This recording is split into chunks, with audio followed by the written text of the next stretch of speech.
Just need some drinks, Mads. I know. Diet Coke. I had some Super Dupers I was going to bring over. I'm like, I'll get them after. They would have melted. Yeah. Part of the action. Oh, sorry. He's like, well, Shock's got it yesterday. That's right. All right, well, attempt number 2 at trying to do this. I'm so sorry. Can you fit through there? You should totally, like, keep this part in it. I'll keep this part in it. See how long this goes for, the very first episode. Hey, Wes. Part 2. Right, but you're also at the Yeah, was I just being an emotional mess, you know? Because like horses, right, when we're younger, we're still learning how to cope with our own emotions. You know, we're still learning how to, if we get angry, how to deal with that and how to not take that out on people or horses, or, you know, how to not compress it, but go, okay, I'm not feeling great today. Yeah. Let's not play with the horse. Yeah. And, you know, because when you're young, especially a teenager and a kid, you're so hormonal. And you're like, if you're having a bad day, unknowingly, you take it out on your horse. Yeah. You know, that might just be riding it. And the common trait was, right, let's just seesaw the hell out of its mouth. Yeah. Because it didn't do the right thing. Yeah. Right? And you look back now and you're like, it's purely just we were learning how to manage ourselves at the same time, because at that horse's age, technically we were the same age. Yeah. Like you've got 2 kids or 2 teenagers trying to work something out. There was no adult in that situation. No, and it's not like, you know, as you said, for us it's hormonal, but for the horses at that age, it's still kind of they're still learning about life. Yep. It's whether they're 2 years in or 5 years in, you look at a horse's life 20 to 40 years. Okay, if they're 5 years old, they have 2 years under their belt, 3 if they're unlucky. They're still figuring it out as well. And then they've got a kid that, then it's not that they're cruel, but there's just no understanding. You just, they're this thing that you love, and you think you're like, it's not about you think you're doing the right thing. You're doing what you do as a kid is you're doing what you know. Like you're just doing what you know. And it's like, we have lessons and we have coaches, but then what do you do when that coach isn't around? Yeah. You know? Yeah.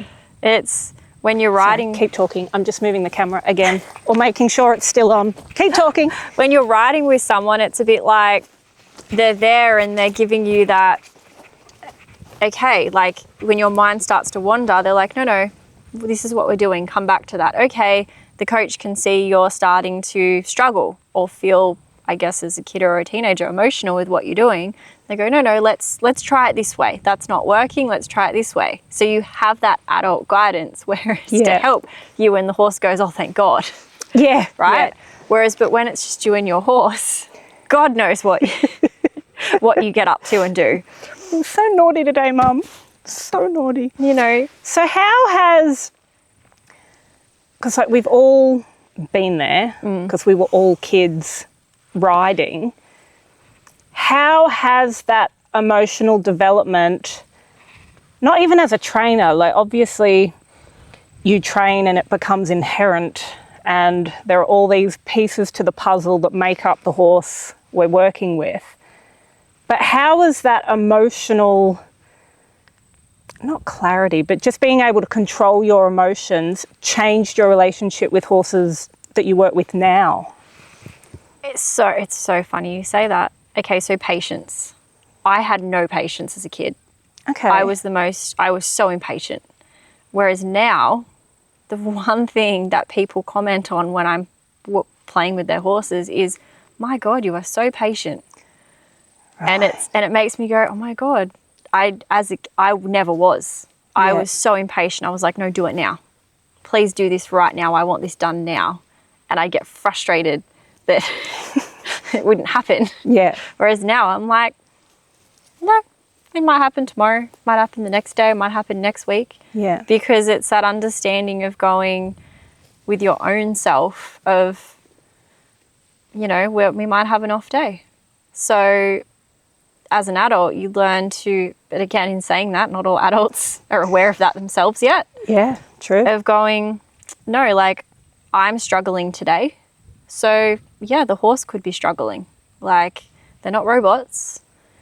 And it's the realization of allowing yourself to just, I guess, sit there with the horse when you're doing something and sit in the moment with them. And that in itself is an achievement to me. Yeah. Of just sitting in the moment with your horse. Of even if it's getting your horse to find that stillness, you know, not wanting to move its feet everywhere, and just having your horse be able to stand there, but be there. Not standing there because it's, oh, I've been told I can't move. No, they're mentally there with you. Like, they're actually enjoying and sitting in the moment of, like Humphrey yesterday, just That was so beautiful. falling asleep while we're talking. Yeah. And, you know, yes, he started to fall asleep, but he's vibing off what's happening. Yeah. And to me, that's just a major thing in, I guess, learning how to connect with a horse.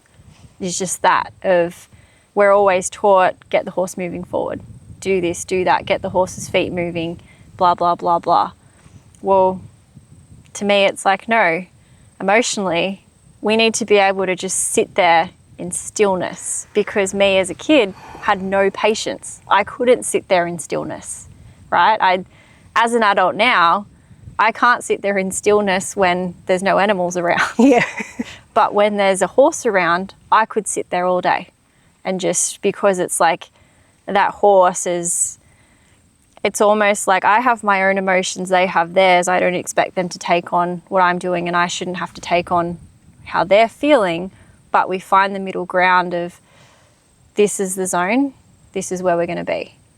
And it's like, you know, you've got an animal that's designed to keep moving and not stand there when the scary kangaroo jumps out, or when the scary machine comes up the driveway, and the horse happily stands there, not out of fear, but yeah, cool, like, this is, you know, I know my job, I can stand here. You're okay, you're relaxed, I'm relaxed.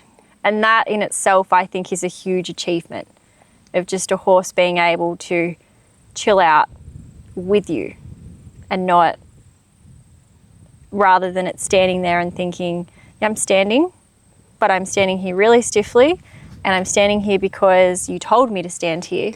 If I don't move, nothing will happen. Right? Whereas it's like, it's really nice when the horse actually wants to stand there. Yeah. That's the moment of getting the horse to want to be there, not forcing it to be there. And I feel like that's the difference in how we look at how we were to how we are now.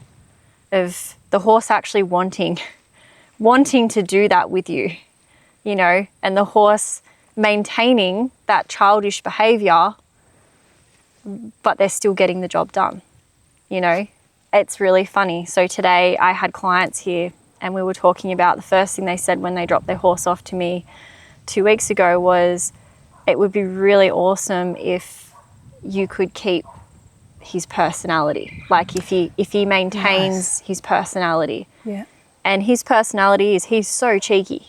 He's such a cheeky horse. Like, he's very much, you know, here, please scratch me. Like, you are the slave to me. Oh.